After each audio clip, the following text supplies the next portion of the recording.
So, hi everyone. If you don't know me by now, my name is Skip Jennings, and it's a real honor to be here.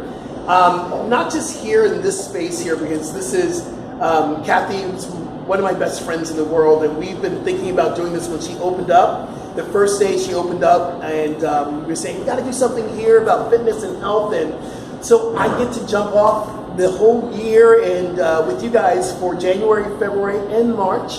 So we have a series of different things we're going to be doing around fitness and mindfulness. So also Pasadena, I used to work in Pasadena and live in Pasadena, so I'm very connected. One of my favorite towns in the world to live in, and I now live on the west side because I work for Equinox. When I was in Pasadena, I actually worked for Equinox, and Equinox is a chain of gyms right down the street. I'm going to ask you a question. What do you think was my number one challenge with working in a gym? What do you think it was? Getting up. What? Getting up in the morning. Getting up in the morning. That was not my easiest. I'm an early morning, but I work in a gym. What do you think would be the easiest thing for me, the easiest practice for me to do? Work out. That was my most challenging thing to do, was to work out, because we're so busy. Now you're saying, oh, Skip, you teach in a gym or you train people, aren't you working out? No, because my intention as a coach is on my class. So I wouldn't work out. Why? Because life is busy. It's not about what you do, it's about your time. It always comes up, it can get in the way of your fitness.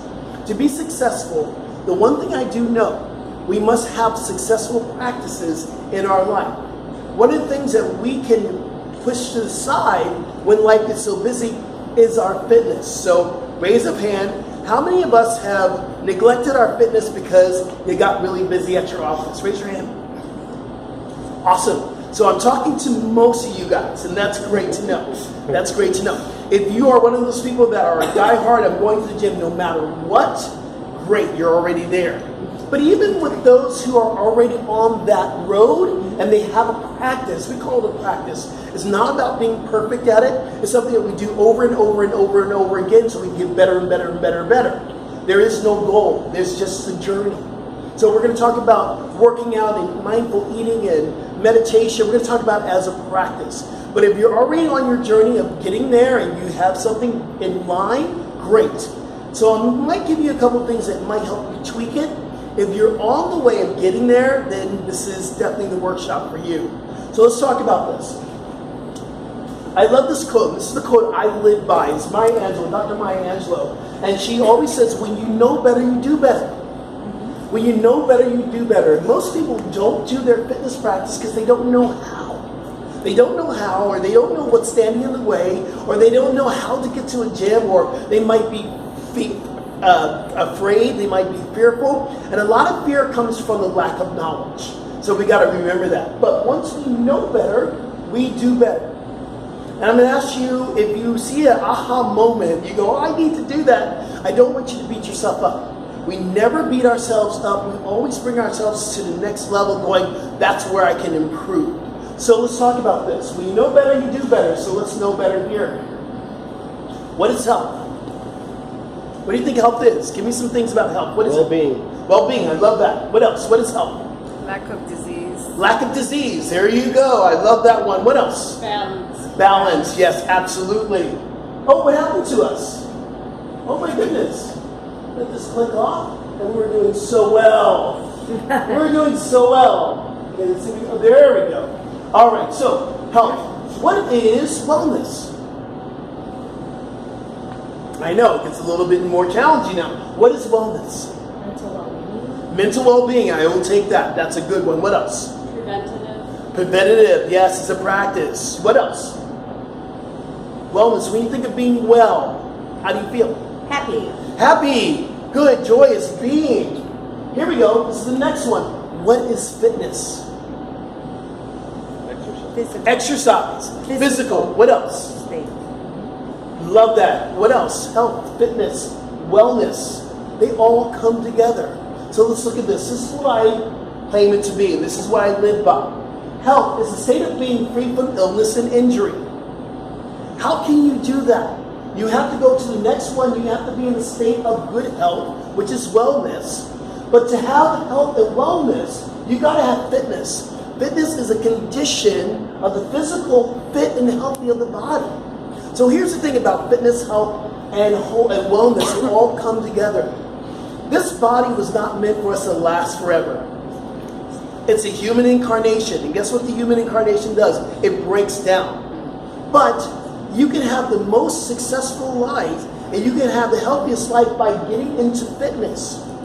The number one reason why we are fit, number one reason why we want to be healthy, number one reason why we want to have wellness in our life is to have a quality of life.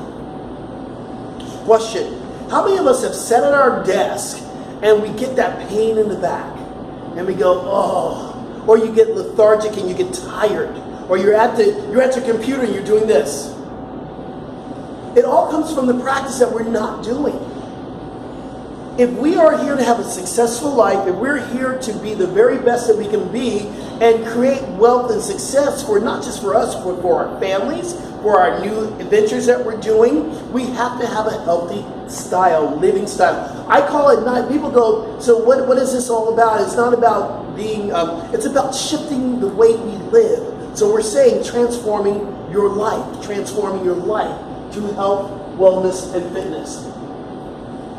Okay, the excuses. Give me your excuses why you don't work out. Who has them? Not enough time. Too busy. Not enough time. What else? Kids. Kids. Oh, you know what? I need to take that one. I'm going to add that one into it, okay? Because that's what I did, because I don't have kids. I have furry little kids, but I don't have kids. So I'm going to steal that from you, brother. I love that. What else? What are the excuses that we put out there? Tired. I love that. What else? What else? It gets dark too early. Too cold. I like that. Traffic. I like that. It's too cold. So too cold. These are good ones. So I surveyed my clients throughout the years and I asked, what are your excuses? And here are the excuses that we got. Number one, not strong enough. I hear that all the time. Oh, when I get better, I'm going to come to yoga. When I get more flexible, I'm going to come to yoga. Or when I get stronger, I'm going to come to your running class. Or I'm not strong enough.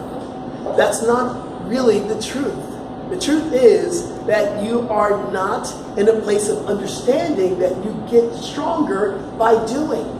You can't wait to get strong so you can get strong. You got to do it now. So not strong enough. That's one of the excuses. Not enough time. So I guess I can fall in with the kids, whatever. But here's the thing about the kids. I'm glad you brought this up. If you're not healthy for yourself, you can't be healthy for your kids. And sometimes I know, like my friend Kathy, Alex, her to-do list is like, oh my goodness, she's going to conferences, she's in the band, she's at Disney, she's doing this, she's doing that. But if mom is the main chauffeur and the momager getting her to places, if Kathy's not healthy, then she's not able to be the support for her kids. We've got to be able to understand why we're going to talk about the why in a moment. Not enough time, too busy, I'm too busy to work out, I'm too busy. But here's the thing, if you don't have time to work out, you might have to make time for the doctor. If you don't have time to work out, you might have to make time for your chiropractor. If you don't have time to work out, you might have to make time to go see a nutritionist because you are gaining so much weight. See, here's what happens. When you don't make time for preventative, I love the word that you talk about, preventative, it's going to cost more time for you to get healthier, to get better.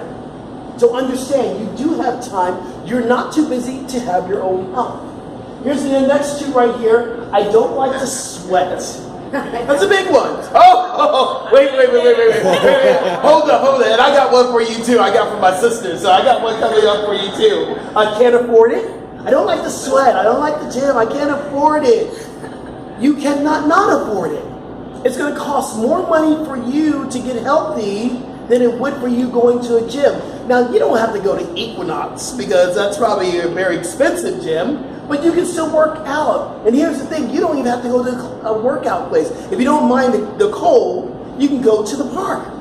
I train most of my clients in the park, and it's freezing cold, but we're running steps together. We're staying warm by being fit outside. So, can't afford it? You don't need a gym. You just need your willingness to get healthy. Here's one. I don't know how. Great. If you don't know how, here's the thing that you can do about learning. There are things online. You can get a coach. You can find out a class. You can do all these things where you will learn. Going back to the original statement, the original thing I live by, when you know better, you do better. When you know better, you do better. Here's another excuse. Hate the gyms. Like I said, you don't have to be in a club. I don't like gyms per se. Some gyms are great to be at. I love Equinox. There's a lot of other gyms I would not go to. And I just don't like the gym settings or the clubs. But you can find a place that you like. You just have to do the research. Here's the last one. My hair. I know, you know. You know. And it's just not my sisters, it's all of us. It's like people are going, I can't get in the water because I got to go to this meeting because my hair is going to get boom. So I have a hashtag with my sister. My sister and I, we went back and forth, back and forth, back and forth. She was like, I'm not working out because I don't want to sweat out my weave. I'm going, okay.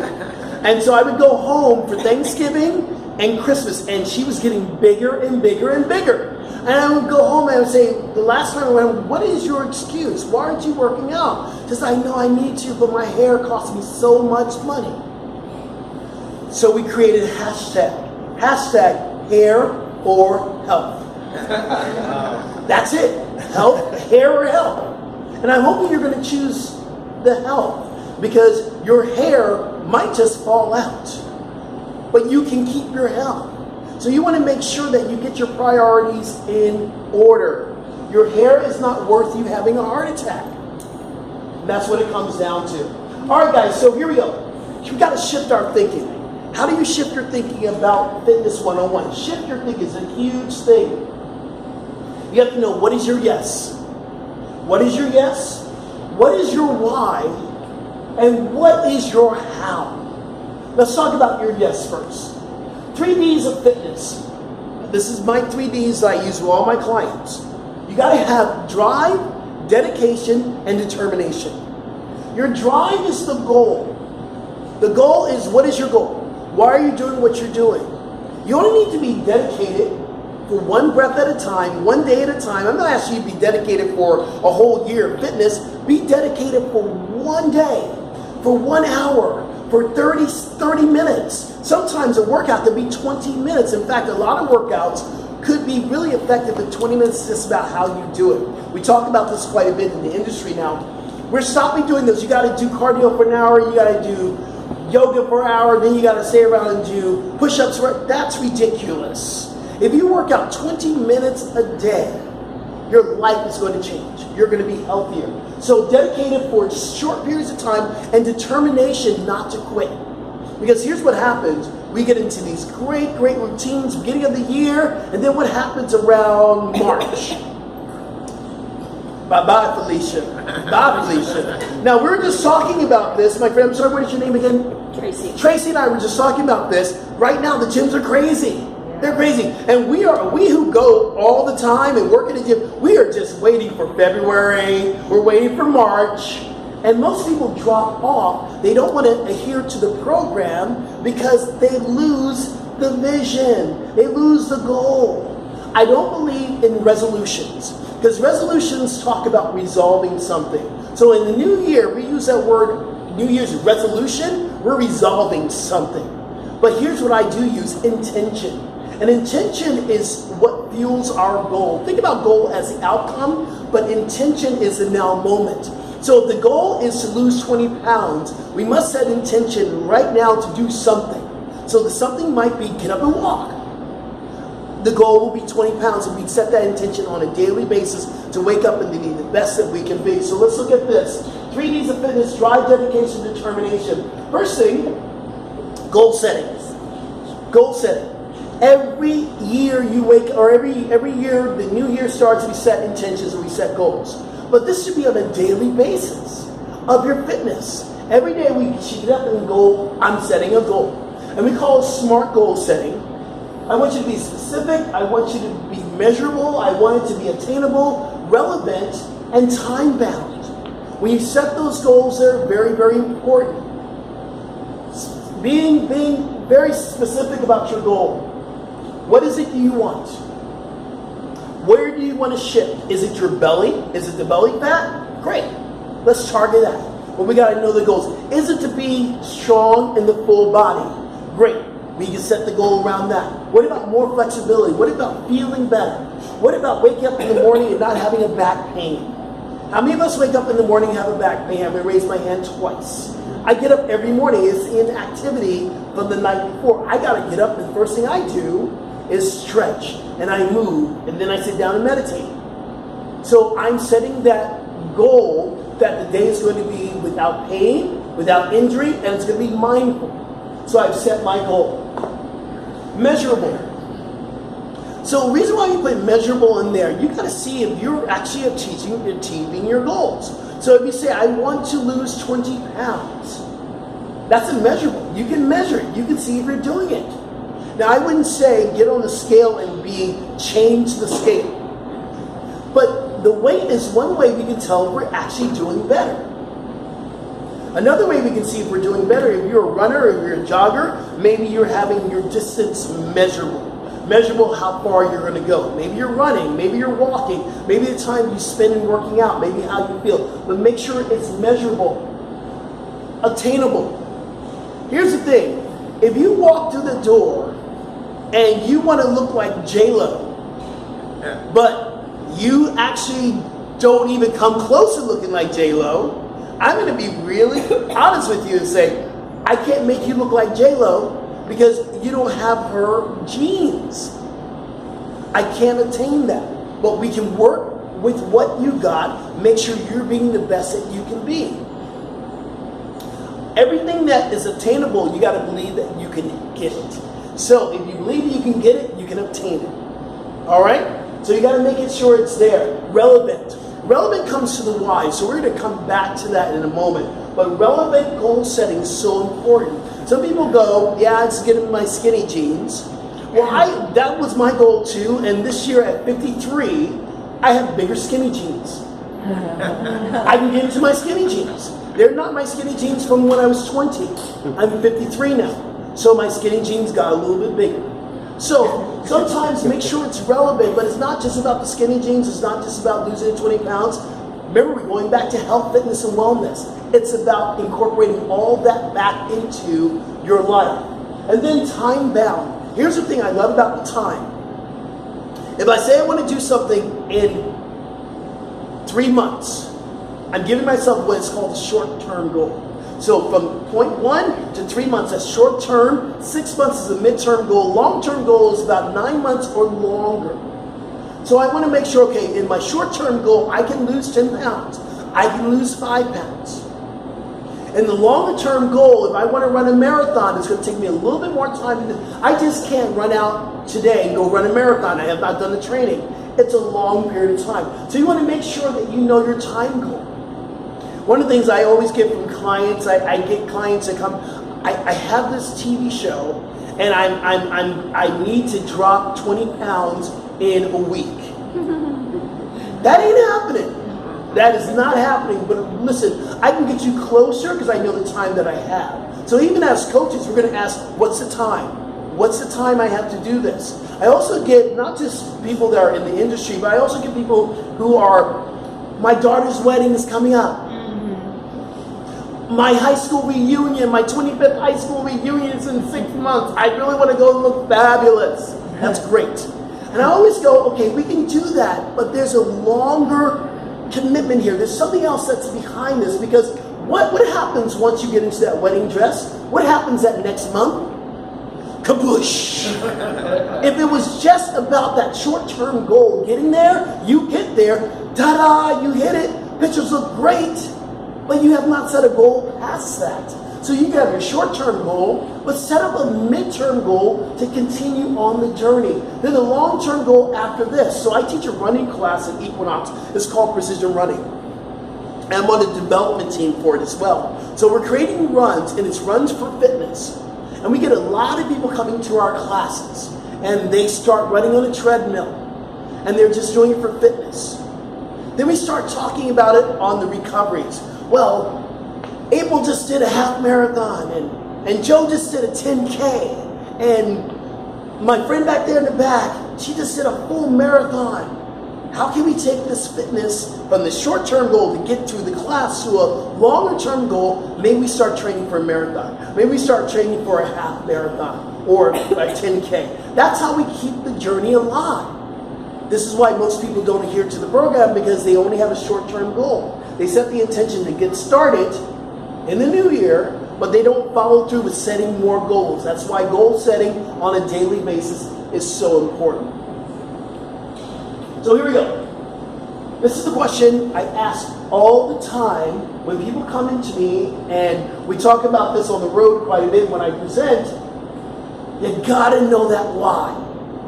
You gotta know the why. And I was just joking around. I was saying it might be to get into your skinny jeans. It might be just to get into your wedding dress. But there has to be a bigger why. So I want you guys to just take a moment, go within, breathe in, and let's go beyond the surface level. Let's go deeper into a heart level. So why is fitness important to you on a deeper level? Why is fitness important to you on a deeper level? To stay healthy, and cost of insurance is too high, so you fight the expenses too. Yeah, stay healthy. Stay healthy. Most Americans walk around sick and they don't know it. You know why they don't know it? Because they've been sick a long time. And they've just acclimated to being sick. And they say, oh, this is the norm. This is why Starbucks does so well. Because most of us are walking around perpetually tired. So guess what we do? We look for the stimulant. We got to get the coffee. And that's okay. I drink coffee too. I drink coffee. But I drink a lot of water as well to know that stimulant only happens for a short period of time. But most of us walk around perpetually sick.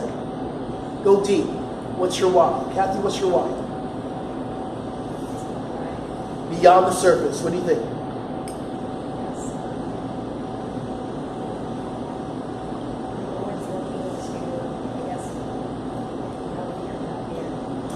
That's a key point. Be healthier and happier.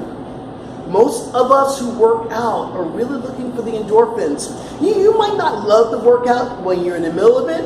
How does it feel when you're done?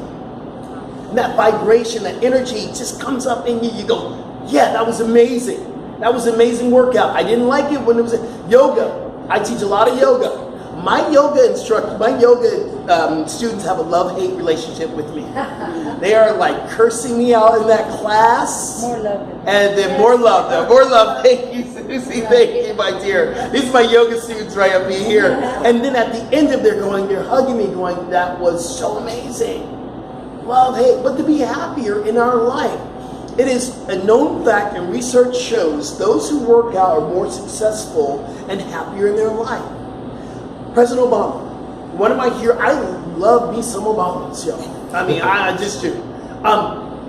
One thing that he did and changed me, and Michelle does every morning before they do all their other stuff, they do their spiritual work. What do you think President Obama does every morning? Workout. He works out. He plays basketball. Michelle hits the gym. It is known that successful people work out first before the whole day gets in it. Here's the other thing about it, working out and being happy, that if you gotta wait to the end of the day to get it done, chances are you might not get it done.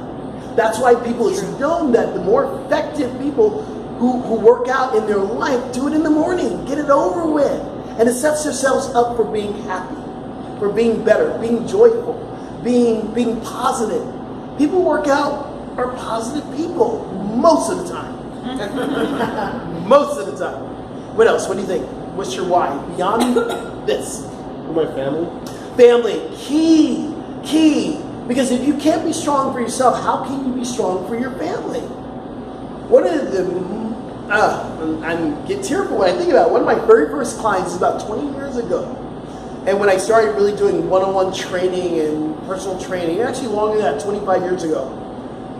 One of the questions I said, why are you doing this? And he said to me, because he had a triple bypass, he's had 3 heart attacks, one of my first clients, and he said to me, I simply want to see my daughter walk down the I want to see her graduate. I want to see her graduate. That's a big why. Using your family as a way of being your motivation, why you do it. What's your why? Yeah, what's your why? What do you think? Just to stay a lot of energy, A lot of energy.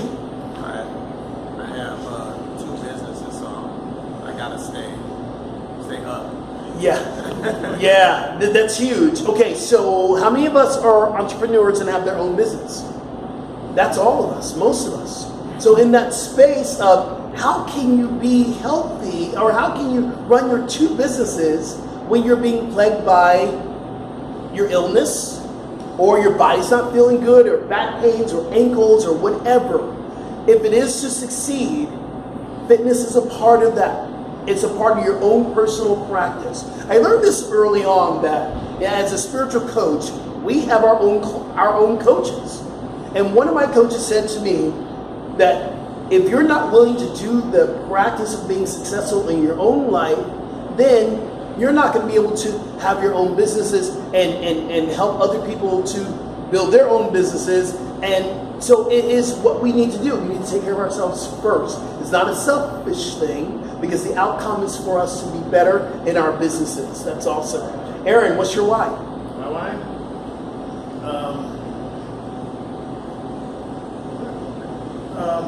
There's a lot of different whys, I guess. Yeah. They all culminate to one. What's that? I'm trying to figure out. Just health. Health. And so health is, yeah, we got the health. What does health bring you? When you're healthy, what do you feel?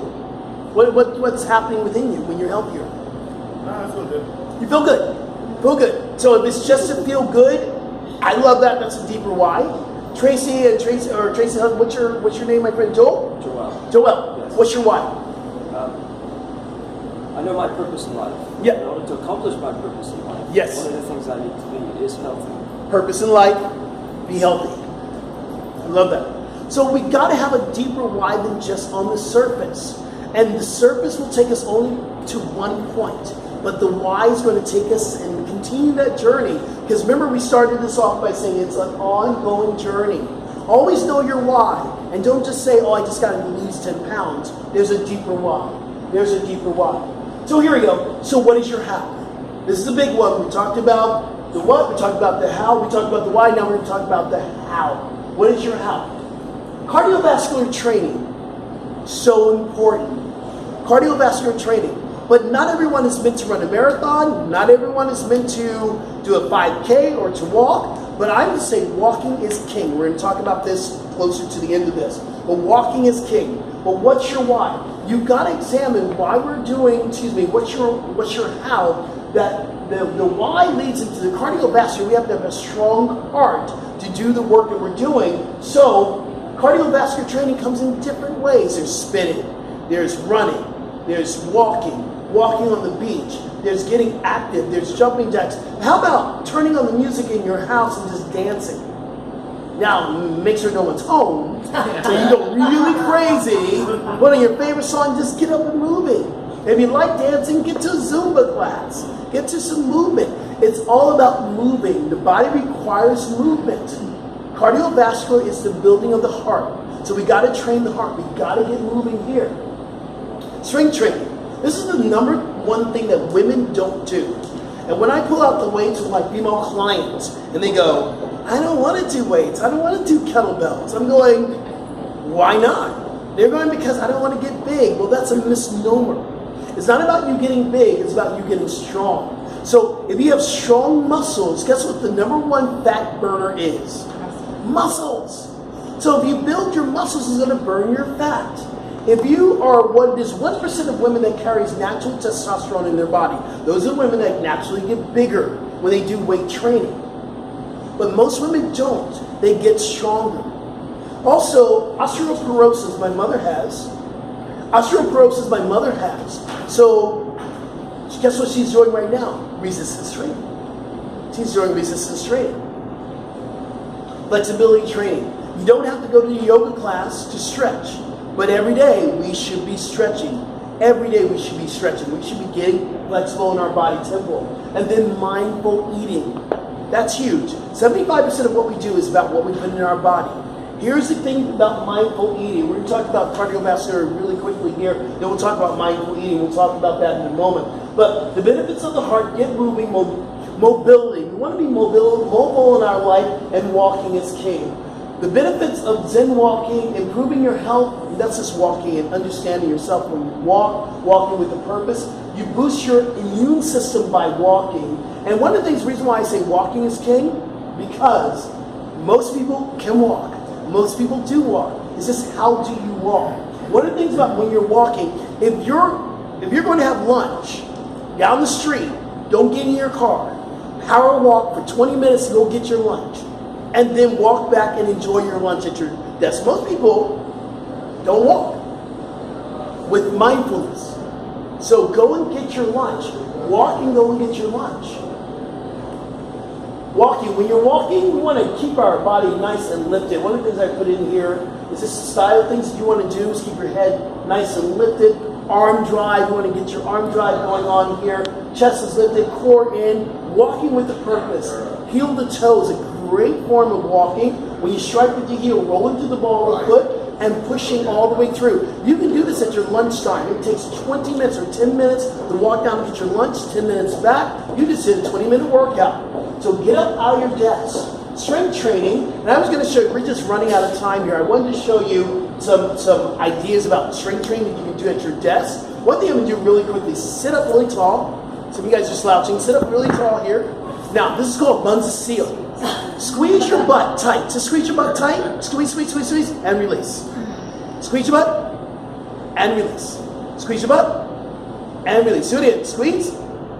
You just did your glute training right there, people. You just did some glute training at your desk. I could be sitting there typewriter going, squeeze, release, squeeze, release, squeeze. Seriously, you guys think I'm funny? I really do that. I really do that. Sometimes your back gets really... I got my mama's butt. Okay, so take your hands right here. Sometimes when you're working at your desk, you're going, oh, my neck. Get a nice little stretch right here, right at your desk. Big stretch here, and then you take your arms all the way out. Make sure you're not working next to anybody, but you can take a nice and long stretch all the way through your body. Good, open it up. Here's another one for you. This is a really big one here. I love this one. If you have, on your chair, handles on your chair here, a good one to do is lift up. You don't even have to get your feet off. Come on, lift up. Straight arms. Now lower down slow. Stand and bring your body up. And lower down slow. This is what you're working. Upper body, triceps. You're working your chest. Great things you can do at your desk. Another way you can do is I call this the cherry pickers. Reach up, grab your cherry, bring it down to you. Grab your cherry. This is a great stretch, but if you do this enough times, it becomes your deltoid. Shoulder workout. Right here. Stretch up. Nice little stretch here. Neck stretch here all the way through because our neck is tight. You can do this right from your desk. Right from your desk. Good tricep stretch right here. Good. And those are great things that you can do as you're doing. Also, another one is, everyone stand up. Everyone stand up. Oh, you guys have a hard time on the couch, so you guys don't have to do this. You stay right there. The rest of us slowly sit back down. Stand up. Sit down. Stand up. Now, lower close to the chair without touching it. Stand back up. Sit down. Stand up. You just did squats, y'all. You just worked out. You just worked out. From your desk, you just worked out. Have a seat, you guys. These are very simple things you can do. You got to think about getting out of the box of, oh, I'm at my desk, I don't have time to work out. Yes, you do. You do not have time to work out. Make sure you can do that. These are general things I use with my clients on how to work the body. Push-ups, lunges, planks. I won't have you do that today, but squats, torso twists, all great for flexibility. Crunches. These are the basic 6 workouts that we do, and everything else comes from these basic 6 workouts. Flexibility training and stretching at your desk is so important. You can take a picture of this right here. These are actually 12 stretches that we recommend in the fitness world to do at your desk for people who are constantly at your desk. Take a picture of that right there. You can do that for 5 minutes in the morning, 5 minutes in the afternoon. That's going to help you improve your work as you're building your 2 businesses. So go ahead and take that picture there. And if you email me, I can email you the PDF as well. You can get get that. So, and I'll give you my information in a moment there. So, I want to just mindful eating really quickly here. Here's my ABCs of mindful eating, guys. Think about this. The amount is key. All your portions should fit in the palm of your hands. You got to get the portion sizes down. Most of us have these huge portions. We get these huge lunches. If you go to a place and give you a huge lunch, cut it in half. Have it. Cut your lunches in half. You don't need the portion sizes we have. So your amount that you put into your body is so important. The balance that you well, just the portion size. So if you have a protein, it goes in the palm of your hand. If you have some greens, maybe on the outside, more greens than protein, but you got to remember that most of us get these huge ham. What are you eating for lunch these days? Hamburgers, French fries? Does it fit in the palm of one hand? I don't think so. But you know what? Cut it in half. Get it into the palm of your hand. Portion sizes are key. We should have 5 small meals as opposed to 10 big meals or 1 big meal. And this is the rule of thumb. In the morning, eat like a king. At night, eat like a pauper. Why? Because your body has no way to burn off the food you put into your body. So at night, when you eat a lot, guess what you do? You go to bed. Guess what it does? It stores its fat. So you got to make sure that you are eating big in the morning, but at night you got to bring it down. So the amount that you're eating, balance. We talk about sun-infused foods. You got to have more greens and vegetables into your life. Most of us become these great protein eaters, and the truth is your body only needs 15 to 20% of protein to heal and to build muscles. Most of us are eating way too much protein. Guess what happens when the protein is done in your body? Guess what it does? It stores its fat.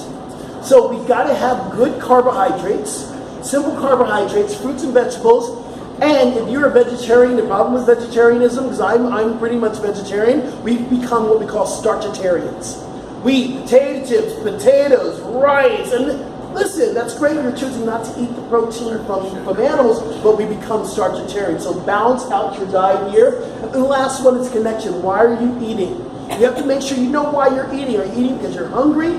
Are you eating because you're happy, you're sad, your boss has pissed you off? I'm going to have a candy bar because I deserve it? Yes. No one. You're just wrong. But know that why you're eating. Connection is so important. ABCs of mindful eating. I'm going to finish out with this because I know I'm a little bit over here, but 3 B's of transformation. Breathe, believe, and be. Breathe. When you're working out or when you're having a day that's really challenged you, take a deep breath in, breathe, and know it's going to be okay. Know that you're going to get through it. Even with your workout, sometimes I got to tell my class, you're going to get through it. It's okay. Believe. Believe that everything you said that you want to do is going to happen. Believe you can get through those lunges and squats. Believe that you can get through your day. And be in it. You got to be in it to survive it. You got to get through it. And you can't bypass it.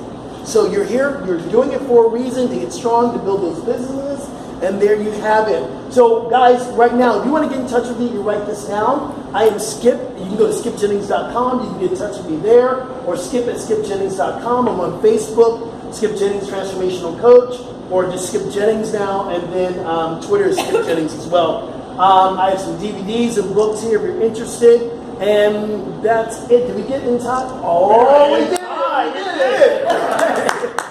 Great. Thank you, Aaron. Skip, thank you so much for coming and teaching me what I need to work on. I don't feel guilty at all now. Oh, great.